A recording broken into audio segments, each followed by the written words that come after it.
باپ کا انتقال حضور کے اس دنیا پہ قدم رکھنے سے پہلے ہی ہو گیا تھا. ابھی شکم مادر میں تھے کہ حضرت عبداللہ کا انتقال ہو جاتا ہے. در یتیم پیدا ہوئے ہیں. 6 سال کی عمر میں ابوا کے مقام پر ریت کے ٹیلے آئے تو وہاں سیدہ آمنہ کی طبیعت خراب ہو گئی اور پھر لمحے بھی زندگی کے آخری ہیں.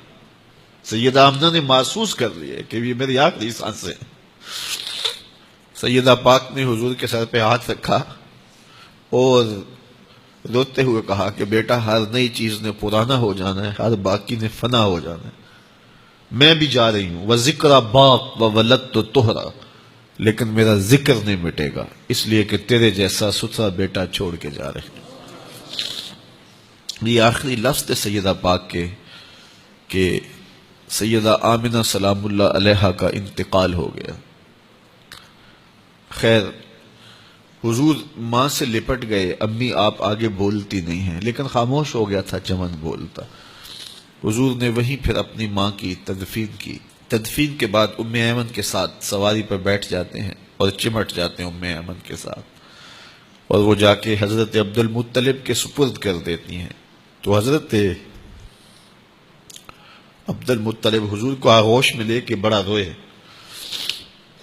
اور ام ایمن سے کہا کہ میرے اس بیٹے کا تم نے خاص خیال رکھنا ہے. اور پھر انہوں نے اتنا خیال رکھا کہ میرے حضور فرمایا کرتے تھے ام ایمن میری ماں کے بعد میری ماں ہے. 2 سال کے بعد حضرت عبد المطلب کا بھی انتقال ہو گیا. ابن حشام کے یہ لفظ سینہ چیرتے ہیں کہ جب امیر قریش کا جنازہ اٹھا تو سارا مکہ جنازے کے لیے امڑ آیا، لیکن لوگوں نے 8 سال کے ایک بچے کو دیکھا جو دیواروں سے لپٹ لپٹ کے رو رہا تھا. آج یہ سہارا بچھن گیا تھا. پھر چچا کی کفالت میں آئے.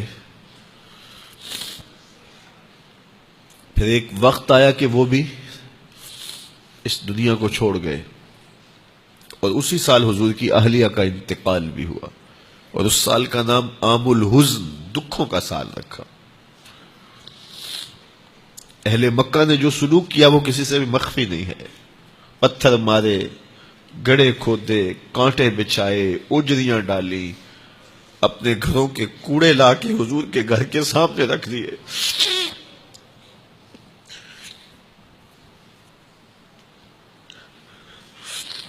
یہ کس چیز کی سزا دے رہے تھے میرے حضور کو؟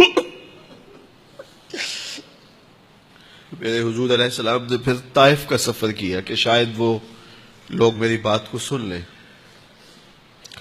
لیکن انہوں نے جو دردناک سلوک کیا وہ بھی تاریخ کا ایک انتہائی دردناک باب ہے. انہوں نے اوباشوں کے ہاتھوں میں پتھر دیے اور جس راستے میں میرے حضور نے گزرنا تھا ان کو اس راستے پہ کھڑا کر دیا اور کہا ان پہ سنگ زنی کرو. اور وہ آقا کریم پہ پتھر مارتے، حضور کے پاؤں پہ پتھر مارتے. آقا کریم علیہ السلام پاؤں اٹھاتے تو وہ دوسرے پاؤں پہ مارتے. پھر حضور شدت درد سے بیٹھ جاتے تو ان کے 2 گھنڈے دائیں بائیں سے آگے بڑھتے اور حضور کو کندھوں سے پکڑ کے اٹھاتے، پھر سنگ باری کرتے.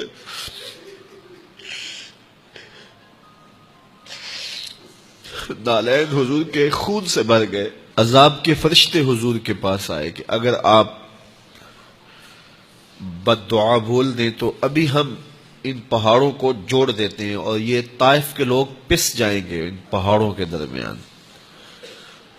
آسمان سے پتھر اتریں گے، ان کے سر کچل دیے جائیں جنہوں نے آپ کو دکھ دیے. اب صحابہ جو ساتھ تھے انہیں بھی شدید آرزو تھی کہ حضور ان کے لیے بد دعا کریں، انہوں نے بڑا دکھ دیا. تو پھر حضور کے ہاتھ اٹھ گئے.